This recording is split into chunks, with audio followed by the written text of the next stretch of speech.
예수 우리 왕이여 찬양하면서 예배로 나아갑니다.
그러므로 형제들아, 내가 하나님의 모든 자비하심으로 너희를 권하노니 너희 몸을 하나님이 기뻐하시는 거룩한 산 제물로 드리라. 이는 너희가 드릴 영적 예배니라. 하나님은 영이시니 예배하는 자가 영과 진리로 예배할지니라. 거룩하신 하나님, 2023년도 첫 달이 지나가고 있는 주현절 네 번째 주일에 주님, 저희들이 주님 앞에 나왔습니다. 주님의 은혜를 갈급하는 심정으로 주님 앞에 머리를 숙입니다. 주님의 도우심을 간절히 바라는 마음으로 주님 앞에 섰습니다. 주님께서 우리에게 주신 소명과 이 땅에서 우리가 해야 할 일이 무엇인지를 다시금 깨닫고 소명을 새롭게 하기 위해서 주님 앞에 엎드렸습니다. 주님, 이 시간 이 자리에 임재하여 주시어서 우리를 새롭게 하시고 주님의 은혜로 우리를 덮어 주옵소서. 하나님, 우리의 마음과 심령을 감찰하시는 주님, 세월이 흘러도 하나님을 사랑하는 우리의 중심이 흔들리지 않도록 우리를 붙잡아 주옵소서. 확고한 소망과 굳센 믿음 안에서 끝까지 하나님만 신뢰하는 길을 걸어갈 수 있게 하여 주옵소서. 신실하신 주 하나님, 오늘도 저희는 예배를 통하여 베풀어 주실 은혜를 간절히 사모하고 있습니다. 영과 진리로 드리는 우리 예배를 기쁘게 받으시고 크신 사랑과 은총을 내려 주옵소서.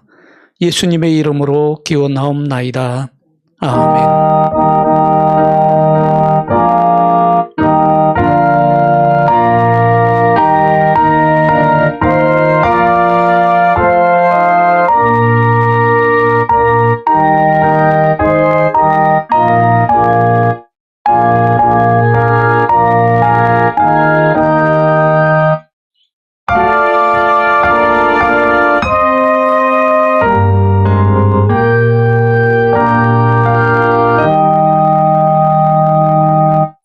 우리 이 시간 각자가 지난 한 주간의 삶을 돌아보면서 하나님 앞에 성령께서 깨닫게 해주시는 대로 각자가 조용히 하나님께 참회의 기도를 드립니다.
여호와께서 말씀하시되 오라 우리가 서로 변론하자.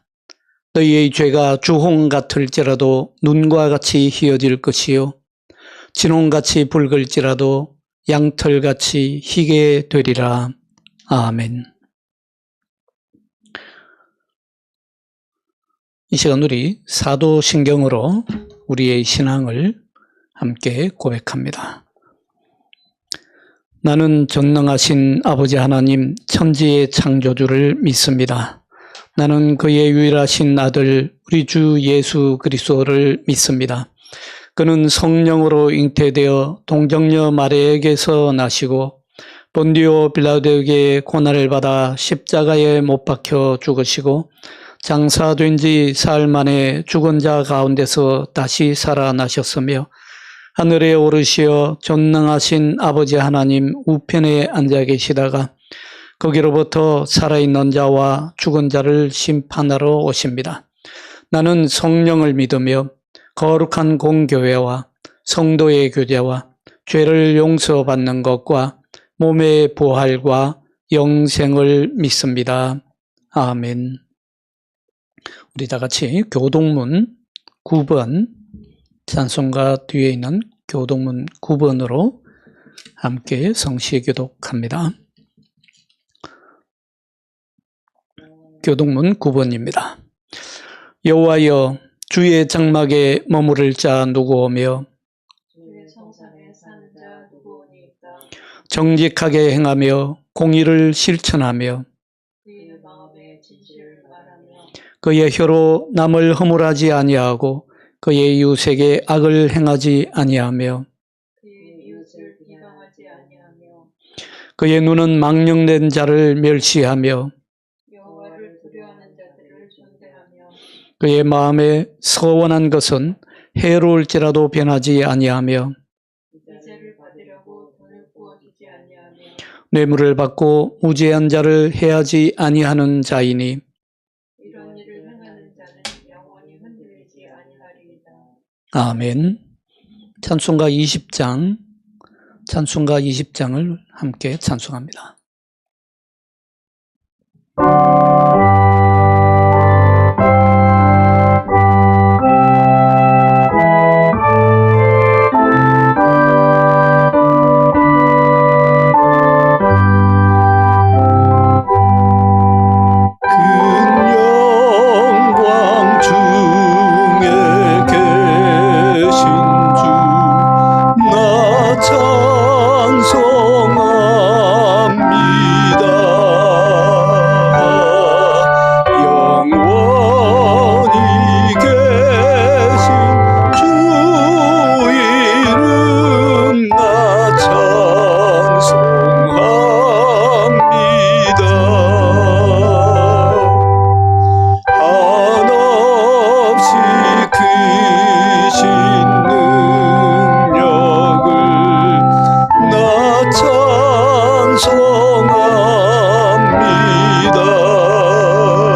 우리 주기도송을 먼저 부르겠습니다. 주기도송 찬송가 635장,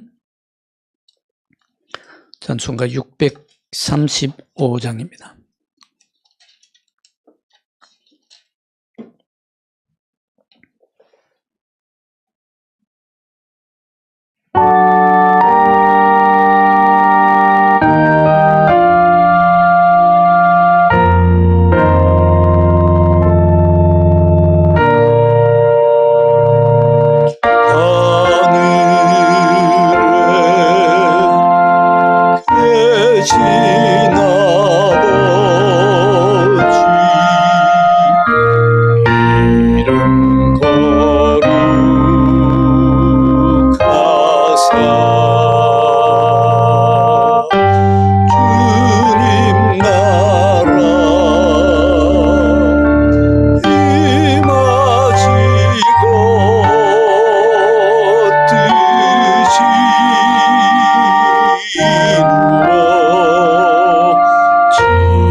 교회 소식 알려드립니다. 주보 뒷면을 참고해 주시기 바랍니다. 모임 일정을 다시 한번 안내해 드립니다. 금요 성경 공부는 2월 3일 오후 3시부터 시작이 됩니다. 이번에 시작되는 성경 공부는 독일의 성경 공부 방식인 비벨쿤데 방식을 사용해서 성도들이 성경을 좀 더 확실히 체계적으로 알 수 있도록, 그리고 성도들이 성경의 내용을 더 깊이 분명하게 파악할 수 있도록 하고, 뿐만 아니라 다른 사람에게까지도 가르쳐 줄 수 있을 정도로 체계적인 그런 성경 공부 방식입니다. 이 성경 공부를 한번 하고 나면 성경 전체가 아마 파노라마처럼 우리에게 펼쳐질 것입니다. 많은 참여를 부탁드립니다. 그리고 제자 훈련반은 2월 5일 오후 1시부터 주일날 시작됩니다. 금요 집중 기도회는 2월 24일 기도원 장소, 기도원에 가서 함께 기도하려고 하는데 장소는 추후 공지해 드립니다. 온마음교회 유튜브 채널이 있으니까 여러분들 유튜브에 가셔서 강남 온마음교회 치시면 유튜브 채널이 나옵니다. 많은 구독을 부탁드립니다. 저희 한마음교회는 비전을 품고 함께 기도하는 기도 제목이 있습니다. 말레이시아 코타키나발루에 학교를 세워서 아직도 문명에 있는 학생들을 가르치고 또 교사들을 양육하고 그들을 통해서 복음을 전파하고 또 하나님 나라를 더 확장하려고 하는 비전이 있습니다. 여러분들 이를 위해서 많이 기도해 주시고 함께 동참해 주시면 감사하겠습니다. 예배 후에 공동 식사 마련되어 있습니다. 함께 식사하면서 교제 나누실 수 있기 바랍니다. 오늘 우리에게 주시는 하나님 말씀은 마태복음 17장 1절로 9절 말씀입니다. 마태복음 17장 1절로 9절 말씀입니다.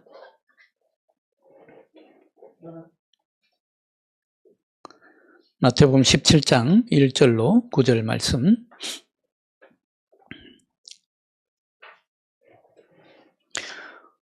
제가 봉독해 드리겠습니다.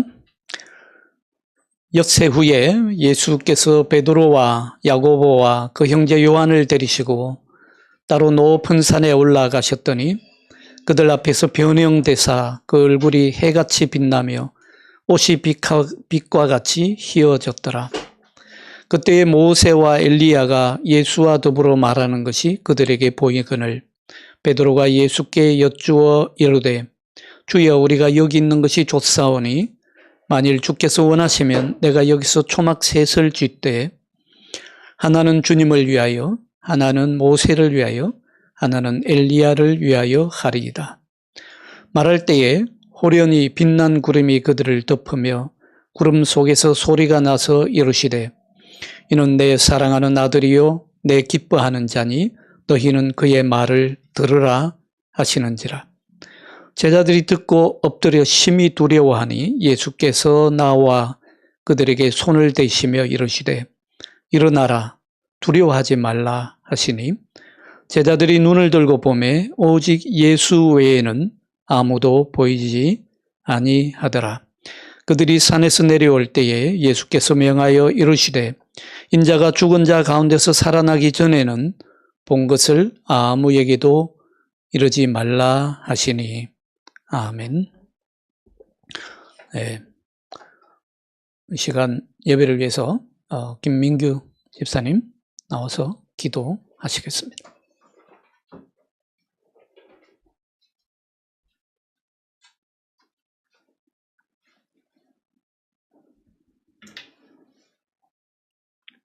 사랑이 가득한 하나님, 오늘도 이렇게 주님 불러주시는 소중한 예배의 자리로 나올 수 있음에 감사드립니다. 주님, 지난 한 주간도 돌이켜보면 너무나 많은 사건과 일들이 있었습니다.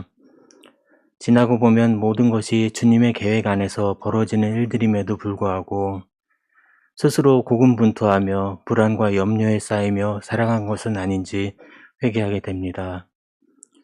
그저 주 안에서 기뻐하라는 말씀을 붙들며 주님 주시는 소중한 시간들을 주의 영광을 위해 살아가지 못하고 앞날에 대한 불안과 연일 쏟아져 나오는 기사와 소식들을 접하며 앞으로 살 일에 대한 걱정으로 주님을 마음에서 멀리한 것은 아닌지 회개하게 됩니다. 주님, 오늘 주님께 기도드리옵기는 주님이 주시는 고요한 주일 아침처럼 우리의 마음을 언제나 주의 성령으로 강하게 붙들어 주시고 온 세계가 감당하고 있는 역경과 어려움을 주의 백성으로서 지혜롭게 잘 감당할 수 있기를 기도합니다. 매 순간 주님께 물으며 나아가는 주의 성도들이 되게 하여 주시옵고 이러한 걸음과 걸음이 모여 하나님 나라에 이르는 교회가 될 수 있도록 주의 사랑이 언제나 충만하게 우리 앞에 펼쳐지기를 간절히 기도드립니다. 주님, 오늘도 박성규 목사님을 통해서 주실 소중한 주님의 말씀을 통해 우리의 삶이 보다 더 주님께 가까워지기를 소망합니다. 어지러운 세상 속에서 주님의 경건을 지키는 주의 백성이 되게 하여 주시고 그 경건 속에서 주님의 놀라운 축복을 누리는 주의 백성이 되기를 원합니다. 이미 주님께서 주신 축복과 사랑만으로도 너무나 감사하고 기쁨이 넘치는 삶을 살아가고 있지만 더욱더 주께 의지하고 주를 신뢰하는 성도들의 삶으로 만져주시어 주님께서 예비하신 더 큰 축복과 영광을 누리는 성도들의 삶이 되기를 희망합니다. 언제나 펼쳐진 성경을 통해 주의 말씀을 겸허히 받아들이고 묵묵히 순종하는 성도들의 삶이 되게 하여 주시며 매 순간의 기로에는 주께 겸허히 엽죽고 주의 말씀을 경청하는 성도가 되게 하여 주시어 세상 곳곳에 숨겨져 있는 주의 축복을 매일 매 순간 누리는 성도들의 삶이 되기를 간절히 기도합니다. 강남 온마음교회에도 넘치는 하나님의 축복을 부어주시사 주님의 말씀이 살아있는 교회, 주님의 공의가 선포되며 주님의 사랑이 실천되는 교회로 가꾸어 주시고 이끌어 주시길 간절히 기도합니다. 여전히 부족함도 많고 죄 많은 우리들이지만 우리가 우리 스스로를 주님을 믿는 자임을 자각하고 나 한 사람으로 말미암아 교회가 더 교회다운 교회가 될 수 있도록 성도들 모두가 각자의 자리에서 힘쓰고 애쓰며 부족한 부분을 채울 수 있기를 소망합니다. 성도들의 마음을 하나로 묶어주시고 그 안에 스며 나오는 온기에 세상 사람들이 관심을 갖고 하나둘 교회의 빈자리를 채우며 서로가 주님의 보는 복음을 나누는 교회로 이끌어 주실 것임을 믿고 이에 주님께 먼저 감사의 기도를 올립니다. 오늘도 주님의 말씀 주시는 박성규 목사님을 영육간에 강건케 하시고 늘 그 가정에 사랑과 행복이 넘치게 하시사 전하는 말씀마다 성령의 은사가 충만한 시간이 되게 하여 주시옵소서. 아울러 교회의 각 부분에서 진실된 마음으로 주님을 섬기는 성도들을 기억해 주시사 그들의 능력을 충만케 하시고 항상 그 가정에 건강과 기쁨이 가득하길 기도드립니다. 아울러 고령의 나이에도 주님을 섬기는 믿음의 부족함이 없도록 늘 성도들의 건강을 허락해 주시고 오늘 예배에는 나오지 못했지만 언제나 예배에 대한 마음이 간절한 성도들을 기억해 주시사 그들에게도 같은 은총을 베풀어 주시길 기도드리며 이 모든 말씀 우리 주 예수 그리스도 이름으로 기도드렸습니다. 아멘.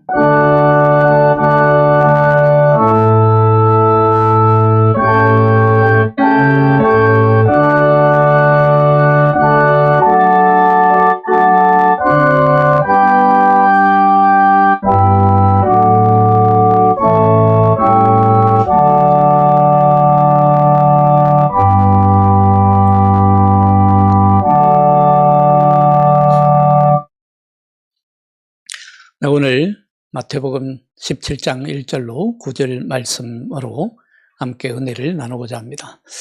오늘 예배에 나오신 사랑하는 성도 여러분 모두 환영합니다. 축복합니다. 사랑합니다.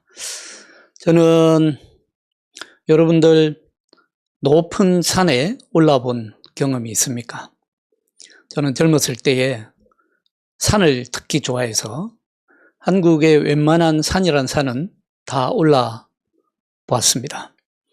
지리산, 청왕봉, 한라산, 설악산, 대청봉은 기본이고 덕유산, 태백산, 오대산, 소백산, 백운산 등등 좋은 산은 웬만한 산은 다 올라가 보고 또 계절마다 찾아가 보기도 했습니다. 높은 산일수록 참 오를 때 정말 힘들지요.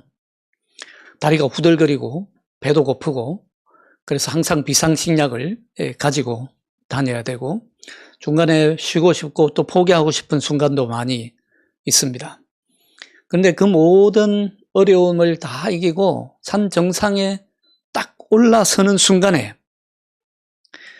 올라서면 모든 것이 달라 보입니다. 우선은 지금까지 크게 보였던 것이 작게 보입니다. 물론 비행기에 올라가면 더 작게 보이겠지만 높은 산에 내 다리로 내 발로 걸어 올라가서 내려다보는 세상은 너무도 작게 여겨집니다. 그리고 항상 그런 것은 아니지만 정상에 오르게 되면 머리가 맑아집니다. 그동안 나의 마음을 괴롭혔던 것들, 나를 번민하게 했던 것들, 내 마음을 어지럽게 했던 것들이 한꺼번에 말끔히 정리되는 그런 경험을 하게 됩니다. 그뿐만 아니라 산 정상에 올라가면 세상에서 시끄럽게 들리던 소리들이 들리지 않습니다. 혹은 아주 작게 좀 멀리서 들릴 뿐입니다. 대신에 평소에 듣지 않았던 소리들이 비로소 들립니다. 여기 우리 교회 분들 중에도 산에 자주 가는 분이 있는데 산에 가시면 누구나가 그런 경험을 하게 되죠. 복잡한 도시 속에 있다가 산에 가면 세상의 소리들이 들리지가 않습니다. 평소 나를 시끄럽게 했던, 나를 괴롭게 하고 나를 억누르고 정신을 혼란하게 했던 그 모든 소리들이 다 사라집니다. 대신에 바위 틈에 핀 작은 들꽃, 형언할 수 없는 모양과 색깔의 눈이 더 또렷이 들어오고 또 무엇보다 빛이 더 소중하게 여겨집니다. 바람 소리, 새 소리, 새들이 지저귀는 소리, 그 바람결에 또 나뭇잎이 쏴 하고 지나가는 그런 나뭇잎 소리, 그런 소리들이 비로소 들리기 시작하죠. 그리고 그렇게 익숙했던 세상은 낯설게 보입니다. 뭔가 달라지죠. 정상에 오르면 뭔가 달라졌다는 것이 느껴집니다. 뭔가 변했다는 느낌이 듭니다. 뭐가 달라졌을까요? 사실 세상은 변한 것이 하나도 없습니다. 세상은 여전히 변한 것이 없고 있는 그대로일 뿐입니다. 사실 변화는 내 안에 일어난 거예요. 내 마음 속에 변화가 일어난 겁니다. 내 마음이 변한 것이고, 내 생각이 변한 것이고, 내 정신이 맑아진 것이죠. 산 정상에 올랐을 뿐인데 나 자신이 변한 것입니다. 오늘 본문의 말씀에서 베드로, 야고보, 요한 세 제자도 예수님과 함께 산에 올랐습니다. 어느 산인지는 성경에서 정확히 밝히고 있지 않습니다. 그런데 많은 성경학자들이 다볼산일 것이라고 추측을 합니다.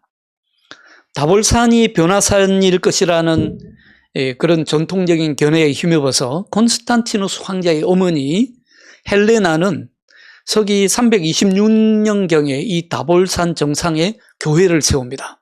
그 교회를 세우는데 예수님이 있고 모세가 있고 엘리야가 있는 그런 교회를 세웁니다. 7세기까지 다볼산 정상에 예수, 모세, 엘리야에게 바쳐진 세 개의 교회가 설립이 됩니다.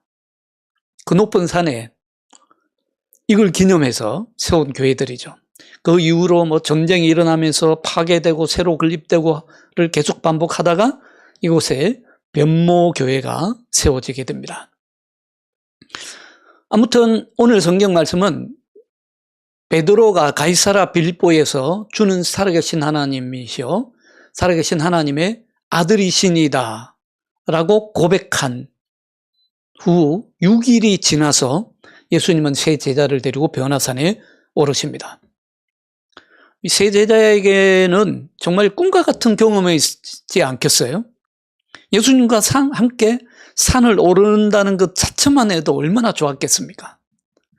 그것도 제자들이 12명인데 12명 제자들을 다 데리고 간 것이 아니라 그 중에 3명만 특별히 뽑아서 데리고 가셨습니다. 제가 독일에서 유학할 때에 그런 경험을 한 적이 있습니다. 세계 칼바르트 학술대회가 열리는데 전 세계에서 칼바르트 신학으로 가장 명성이 깊은 100여 명의 신학자만 초대를 하는 그런 정말 권위 있는 학술대회입니다. 저는 꿈도 꾸지 못했는데 그때 저의 지도 교수님이 저보고 같이 가자고 하시는 거예요. 그것도 그냥 같이 가는 게 아니라 거기에 스텝을 꾸리는데 스텝 중에 한 명으로 저를 넣으시는 거예요. 그리고 3박 4일 동안 진행되는데 그 중에 하루 아침 경건회에 저보고 설교를 하라고 그런 거예요.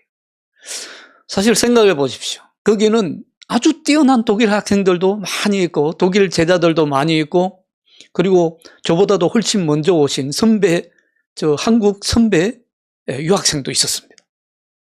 그런데 교수님이 나를 콕 집어서 당신이 설교하시고 스텝으로 함께 가시오. 스텝으로 함께 가면 호텔이 공짜입니다. 먹는 것도 공짜예요. 얼마나 감사하고 감격스러운지 몰랐습니다. 가슴이 너무 뿌듯해가지고 설교 말씀을 얼마나 열심히 준비했는지 모릅니다. 다른 독일의 유명한 교수들이 다 모이는데 이제 갓 박사 학위를 쓰고 있는 저보고 와서 설교를 하라는 겁니다. 얼마나 정말 자부심이 막 넘치고 얼마나 감격스럽고 얼마나 정말 감동스러운지 모릅니다.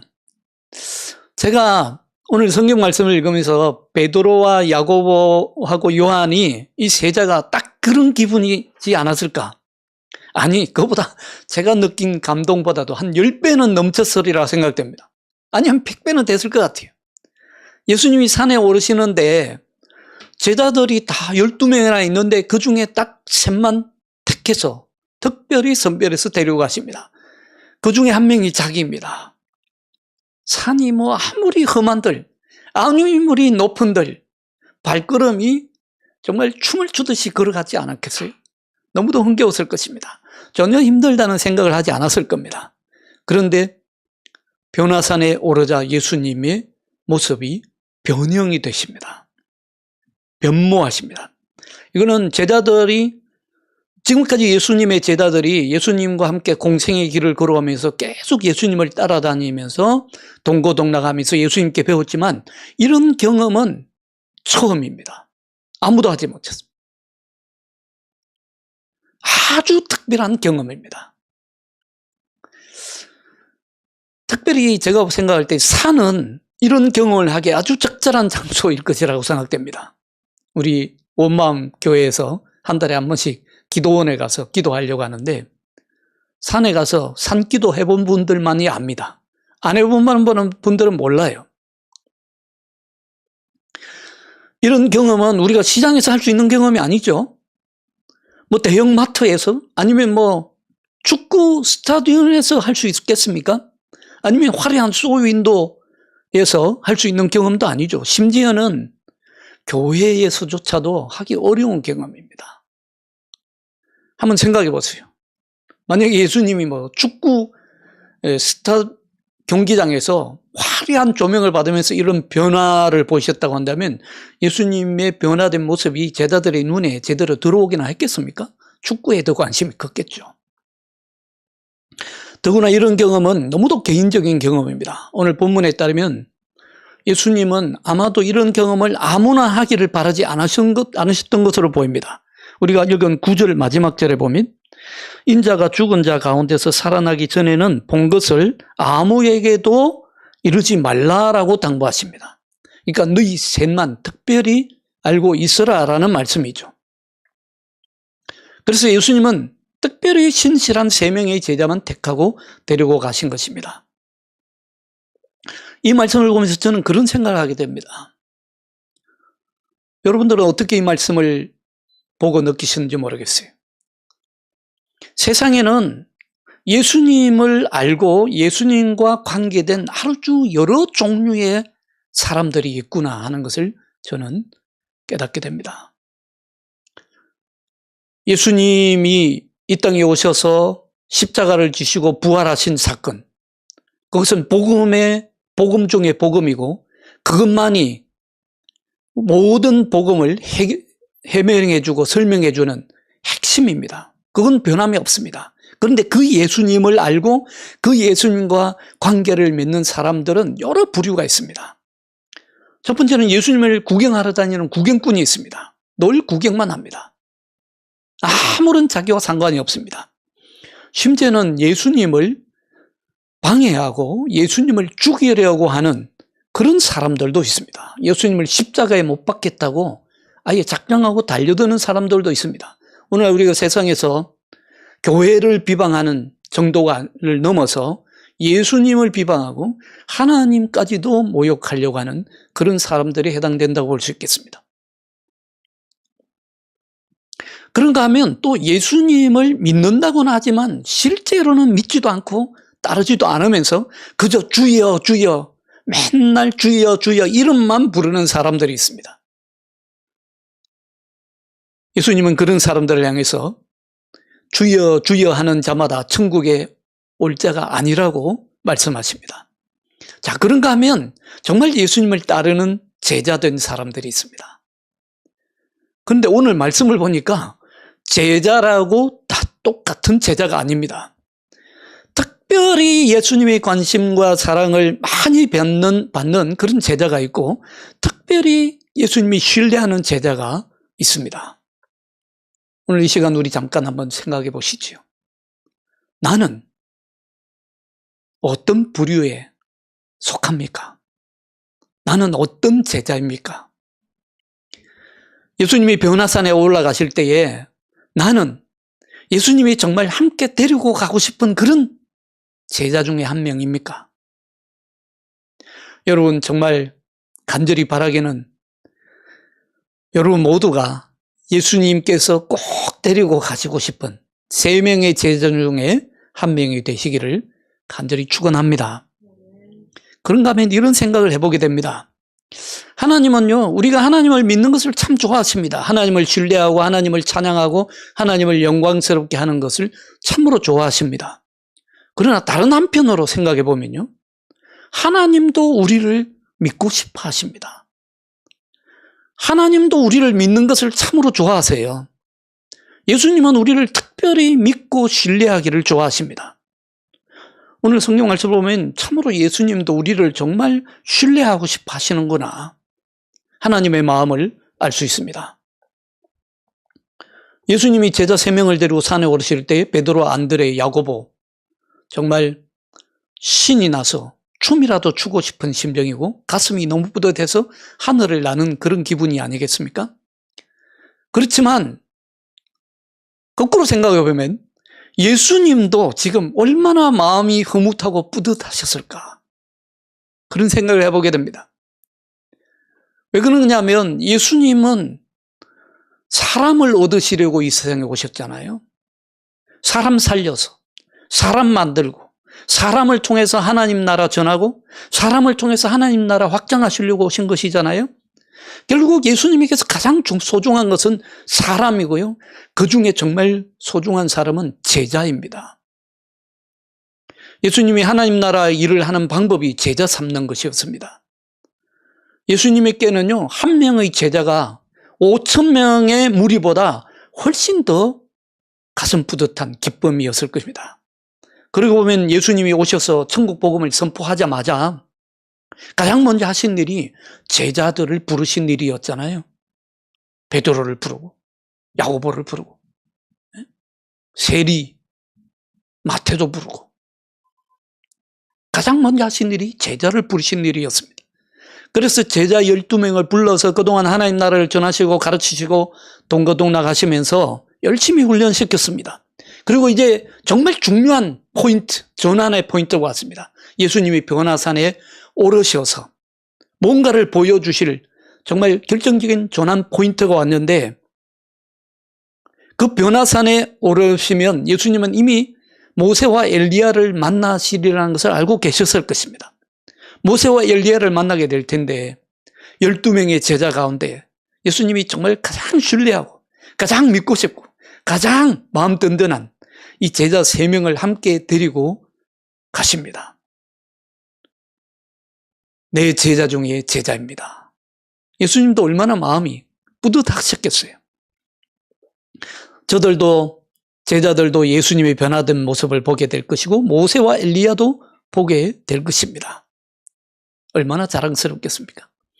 저도 신학대학에서 강의할 때에 학생들을 가르칠 때에 특별히 관심이 가는 학생들만 모아서 이 스터디 그룹을 만들어가지고 개인 지도를 많이 해본 경험이 있습니다. 그들을 보면 이 제자들이 자라서 한국 교회를 발전시키고 한국의 신학을 발전시키고 할 것을 내다보면 얼마나 자랑스러운지 모릅니다. 시간이 아깝지 않습니다. 빵 사주고 밥 사주고 돈도 아깝지 않습니다. 나중에 왜 그랬냐고 집사람한테 혼날지라도 돈이 아깝지 않아요. 오늘 예수님의 마음이 그렇게 흐뭇하지 않았겠습니까? 예수님은 교회 다니는 출석 교인 만들려고 이 세상에 오신 것이 아닙니다. 물론 출석 교인이 귀하지 않다는 말은 아닙니다. 귀합니다. 그러나 예수님이 오신 궁극적인 목적은 아니라는 말씀입니다. 한 영혼을 구원해서 그를 하나님 나라의 제자 만드시려고 오신 것입니다. 그래서 예수님이 오셔서 맨 먼저 하신 일, 제자 부르셔서 제자 만드는 일이었고, 그리고 예수님이 마지막 십자가에 달리시고 부활하시고 성천하실 때에 제자들에게 마지막 당부하신 말씀도 제자 삼으라라는 말씀이었습니다. 제자 삼으라. 마태복음 28장 19절로 20절 말씀이죠. 너희는 가서 모든 민족으로 제자를 삼아 아버지와 아들과 성령의 이름으로 세례를 주고 내가 너희에게 분부한 모든 것을 가르쳐 지키게 하라. 보라, 내가 세상 끝날까지 너희와 항상 함께 있으리라. 여러분, 여러분은 제자입니까? 제자로 살고 있습니까? 어쩌면 우리는 교회 다니기 너무 바빠서 아니면 교회 다니는 습관에 젖어서 예수님의 이 마지막 중요한 부탁을 잊어버리고 있는지도 모릅니다. 여러분, 제자로 살기를 바랍니다. 기왕이면 제자 중에서도요, 예수님이 정말 중요한 순간에 산에 데리고 가실 정도로 아끼는 제자가 될 수 있기를 축원합니다. 자, 예수님이 산에 오르셔서 변형되십니다. 개역 개정 성경에 보면 변형되셨다고 되어 있는데 헬라어로 메타모르페오라고 합니다. 공동번역과 새번역에는 그 모습이 변화되셨다라고 되어 있는데 우리 개역개정에는 변형되셨다. 그래서 변모되다, 변용되다, 변화되다 여러 말로 옮겨지고 있고 따라서 변모산, 변화산, 변모교회 등으로 불립니다. 그런데 뭐가 변형되었는가 하는 것은 구체적인 내용은 오늘 성경에 그대로 나옵니다. 어떻게 변형되셨냐면 예수님의 얼굴이 해같이 빛났다고 했습니다. 그리고 그 옷이 빛과 같이 휘어졌다. 그게 예수님의 변형된 모습입니다. 얼굴이 해같이 빛이 나는 거예요. 그리고 옷이 빛과 같이 휘어졌다는 것입니다. 빛이 났다는 거죠. 여러분 이 말씀을 읽으면 어디서 많이 본 듯한 그런 느낌이 들지 않습니까? 여러분 머릿속에 딱 떠오르는 장면이 있을 것입니다. 어디서 본 것 같습니까? 네, 그렇습니다. 예수님이 부활하셨을 때의 모습입니다. 예수님은 이 특별히 뽑은 제자 3명만 데리고 올라가셔서 부활의 예수님에게 일어날 일을 미리 보여주신 것입니다. 그렇기 때문에 특별히 아끼는 제자들만 데리고 가신 것이죠. 예수님의 부활을 미리 경험하는 것은요, 아무나 할 수 있는 경험이 아니기 때문입니다. 예수님의 특별한 제자들만 할 수 있는 경험이었습니다. 정말 제자 아니면 예수님의 부활을 경험하기 어렵습니다. 그리고 제자들은 예수님의 변형을 미리 보는 것으로만 끝나지 않습니다. 베드로와 야고보, 요한 자신에게도 특별한 변화가 일어납니다. 아까 산에 오르면 내가 변한다고 그랬죠. 내 생각이 변하고 내 마음이 변하는 것처럼 산에 올라가서 예수님의 변형된 모습을 본 제자들에게도 역시 변화가 일어납니다. 바로 그 변화가 부활을 미리 알려주는 변화입니다. 예수님이 부활하신 후에는요, 초대교회 성도들이 모두 특별한 변화를 경험하게 됩니다. 그 이후로 예수님을 따르는 제자들 모두 예수님의 이름으로 세례받은 모든 성도에게 이런 특별한 변화가 일어납니다. 거듭나는 것이죠. 새로워집니다. 새 사람이 되고 새로운 피조물이 됩니다. 더 이상 썩어지고 죽어질 것으로 살지 않고 부활의 몸으로 살게 됩니다. 그래서 동방교회 전통에서는요, 예수님의 이 변용이 이때 예수님에게만 일어난 것이 아니라 베드로와 야고보, 요한 자신에게도 예수님처럼 직접 그런 변형이 일어났다고 보고 있습니다. 물론 우리 서방교회에서는 이를 변용으로 보지 않고 칭의라고 봅니다. 내가 예수님의 그리스도의 피로 의롭다함을 얻고 자유함을 얻었다는 것이죠. 이름만 달랐지 뭔가 우리 인생에 중요한 변화가 일어났다는 것은 사실입니다. 예수님의 제자는 이 변화로부터 시작됩니다. 말이 변하죠? 예수님이 제자된 사람의 가장 중요한 특징은 언어가 변합니다. 언어는 존재의 집이라고 했잖아요. 존재 자체가 바뀌는 거예요. 그리고 인격이 변합니다. 생각이 변하고 마음이 변하고 행동이 변합니다. 내 존재 자체가 변화합니다. 자, 그런가 하면 예수님의 제자는 예수님과 함께 산을 오르기도 하지만 산에 올랐다고 해서 그것이 끝이 아닙니다. 세상으로 내려와야 하는 사람들입니다. 오늘 변화선에서 예수님이 변형되시자 모세와 엘리야가 갑작스럽게 나타납니다. 모세와 엘리야가 나타났다는 것은요, 사실 하늘이 열린 경험입니다. 이 세 제자는 하늘이 열리는 경험을 하게 된 것입니다. 구약 성경에 여러분들 아브라함도 있고 이삭도 있고 야곱도 있고 요셉도 있고 큰 선지자 이사야도 있고 예레미야도 있는데요. 왜 하필이면 모세와 엘리야였을까? 궁금하죠? 저도 궁금합니다. 왜? 성경학자들에 따르면 모세는 율법을 대표하는 인물이고 엘리야는 선지자들을 대표하는 인물로 봅니다. 그런데 왜 율법을 대표하는 인물들, 모세는 이해가 갈 것 같아요. 그런데 선지자들도 많은 선지자들이 있는데 왜 엘리야, 모세와 엘리야야 하는 겁니까? 몇 가지 생각해 볼 수 있지만 우선 모세와 엘리야도 산에서 하나님을 만난 경험이 있습니다. 모세는 호렙산에서 하나님을 만났고 그리고 시내산에서 십계명을 받았습니다. 십계명은 당시 이스라엘 백성의 신앙의 지침이었을 뿐만 아니라 삶의 지침이었습니다. 그것은 오늘 우리에게도 효력 있는 말씀입니다. 엘리야도 산에서 하나님을 만나는 경험이 있습니다. 갈멜산에서 바알 선지자 450명, 아세라 선지자 400명과 대결을 벌인 후에 이겨서 그들을 모두 처형합니다. 그러자 아합 왕의 왕비 이세벨이 그를 잡아 죽이려고 하죠. 엘리야는 이세벨이 너무 무서워서 피해서 도망을 하게 됩니다. 어디로 도망합니까? 엘리야가 어디로 도망합니까? 바로 모세가 하나님을 만났던 그 호렙산으로 도망을 합니다. 그러면 호렙산은 참 공통점이 있습니다. 이 엘리야는 그의 인생의 가장 절망적이고 가장 어두운 시기에 호렙산에서 하나님의 세미한 음성을 듣게 됩니다. 그때 그는 하나님의 큰 위로를 받게 됩니다. 하나님이 나를 잊지 않으셨구나. 하나님이 여전히 나를 돌보고 계셨구나. 그리고 하나님은 이 엘리야는 큰 위로를 받았을 뿐만 아니라 엘리야는 하나님으로부터 새로운 소명을 받게 됩니다. 하나님은 그의 소명을, 그의 사명을 회복시켜 주십니다. 이처럼 산은 우리가 위로를 받을 곳일 뿐만 아니라 사명을 회복하는 곳이기도 합니다. 그러고 보면 모세도 그렇고 엘리야도 그렇고요. 둘 다 하나님을 만난 후에는 사명을 새롭게 얻은 것을 보게 됩니다.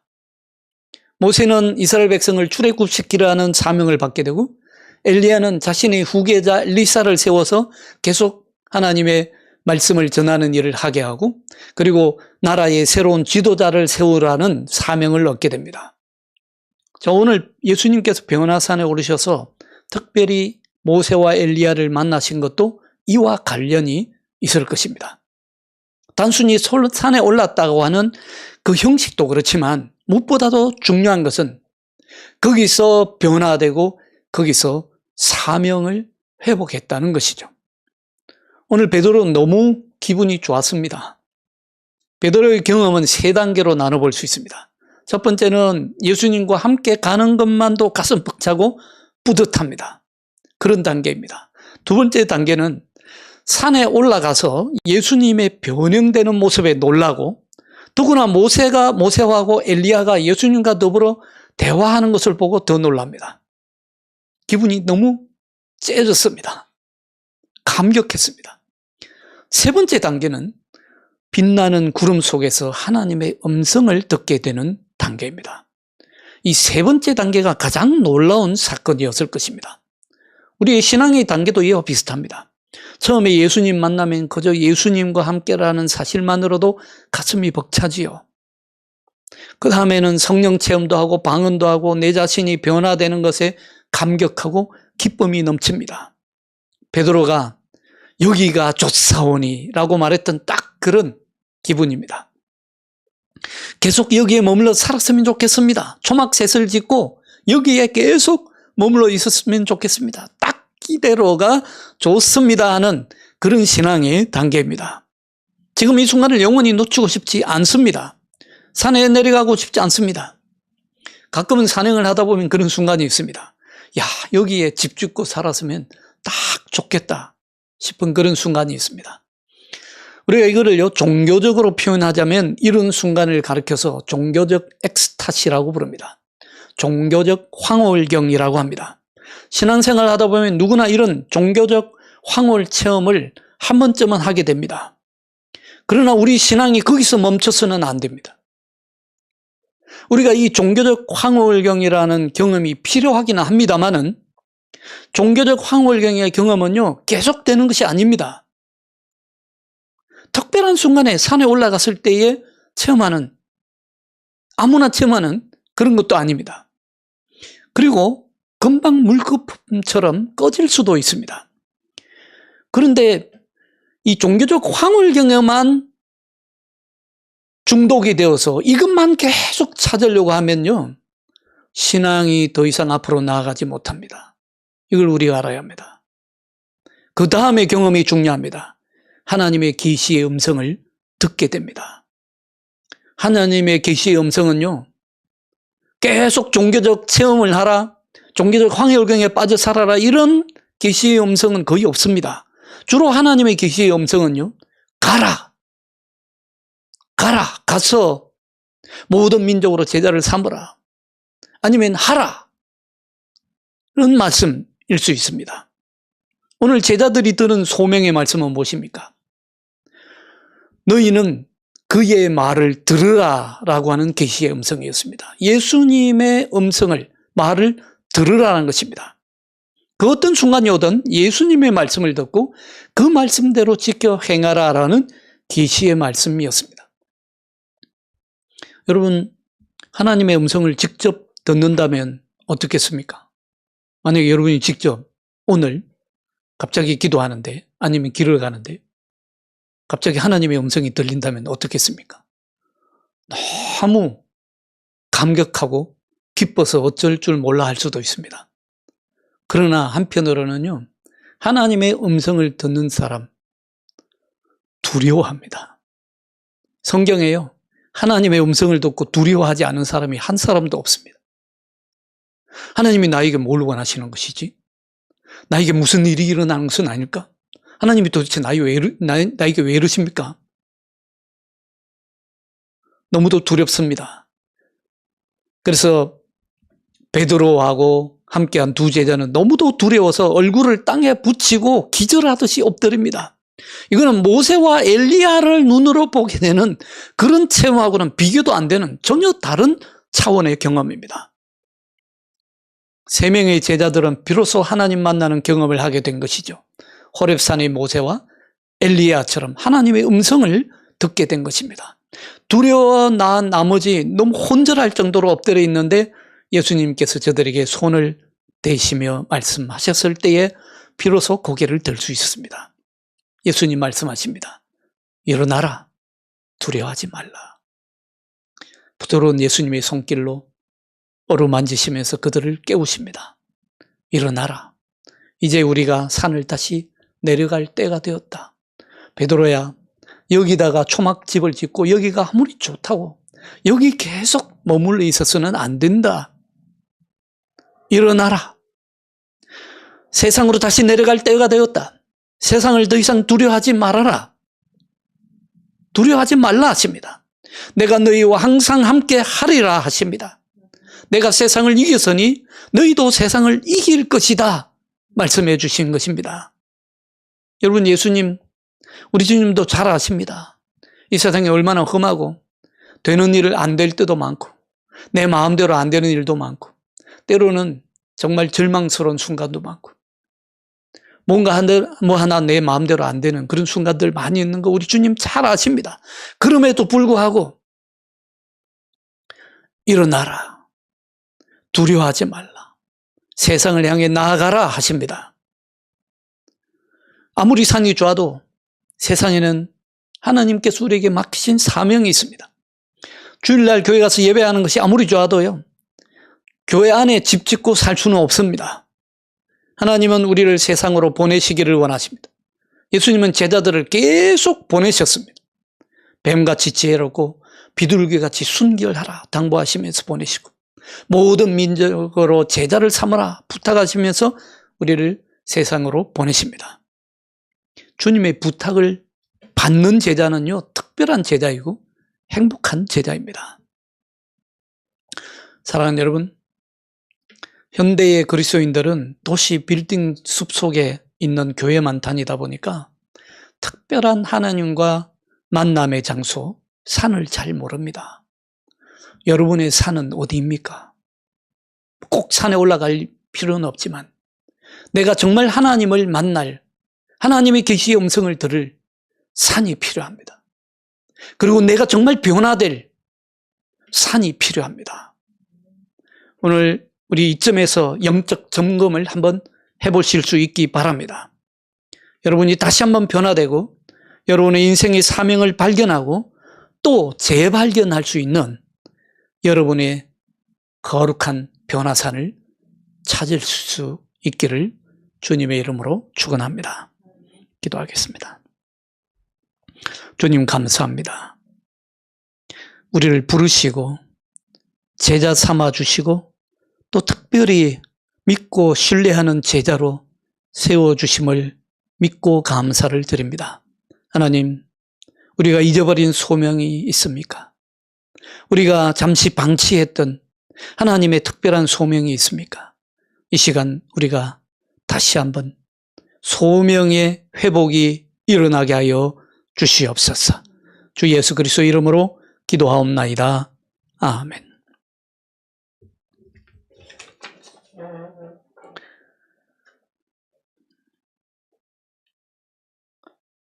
찬송가 50장 부르시면서 다 같이 봉헌하시겠습니다.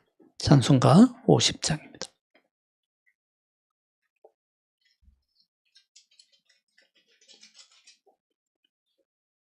찬송가 50장.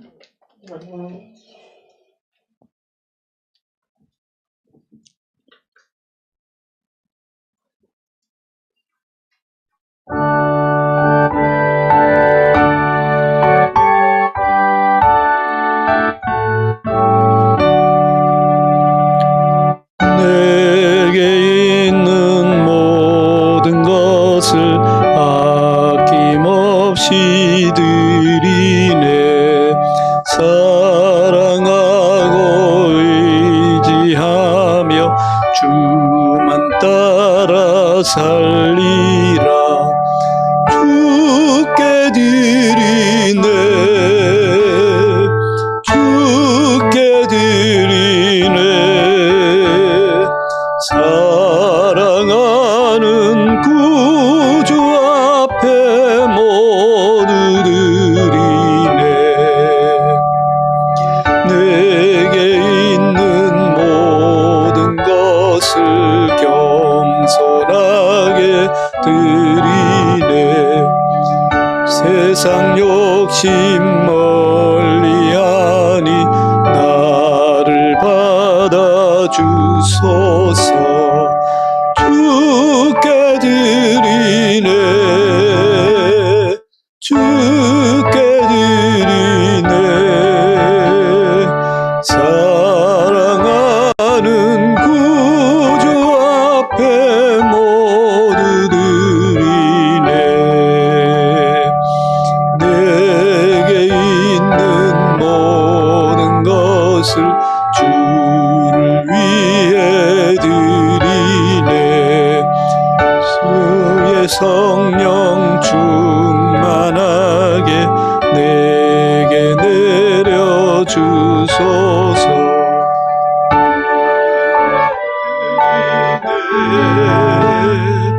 주께 드리네. 사랑하는 구주 앞에 모두 드리네.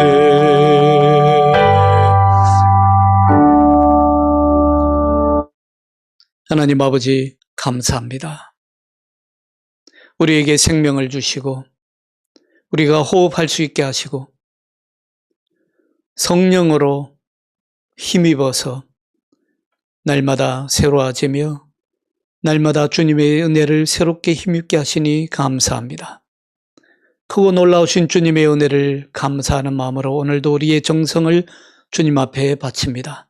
이 예물을 기뻐 받아 주옵시고 이 예물이 쓰이는 곳마다 주님, 절망하는 자들이 희망을 얻게 하시고 죽어가는 자들이 생명을 얻게 하시고 포기한 자들이 다시 일어설 힘을 얻는 아름다운 역사가 일어나게 하여 주옵소서. 예물을 드리는 손길을 축복하옵시고 저들의 가정과 저들의 모든 삶의 계획이 주 안에서 형통할 뿐만 아니라 하나님으로부터 이 세상에 보내진 확실한 소명과 사명을 회복하는 삶이 일어날 수 있도록 주님께서 역사하시고 도와주시옵소서. 이 시간 이 예물을 하나님께서 하늘에서 받으시고 하늘 문을 여시사 신령한 은혜로 채워주실 줄 믿사옵고 주 예수 그리스도의 이름으로 감사하며 봉헌 기도하옵나이다. 아멘.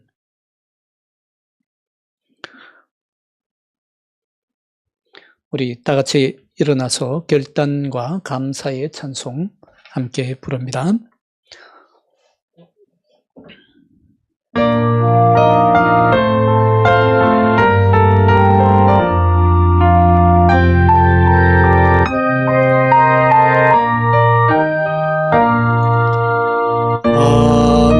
아무것도 두려워 말라.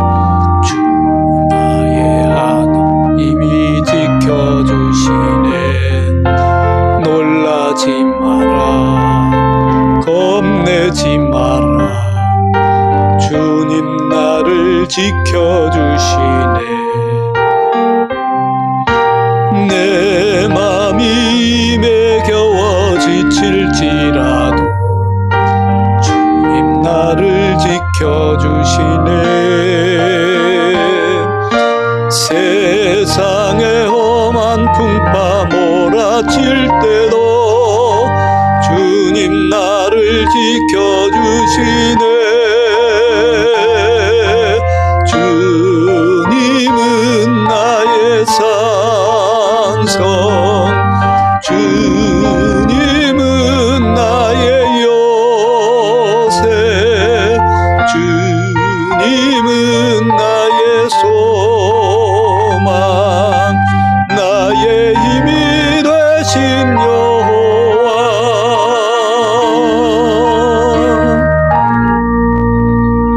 우리 주 예수 그리스도의 은혜와 하나님 아버지의 무한하신 사랑하심과 성령님의 감화 감동하시고 교통하시고 역사하심이 이 자리에 머리 숙인 사랑하는 성도들 머리머리에와 저들의 가정과 저들의 모든 삶의 터전 위에 이제로부터 영원토록 함께 하옵시기를 간절히 축원하옵나이다.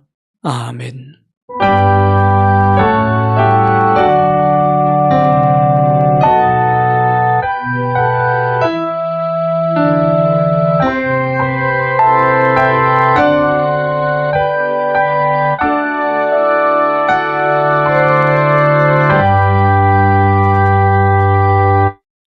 네, 예배 마쳤습니다. 한 주간도 주 안에서 복된 한 주간 되시기를 바랍니다.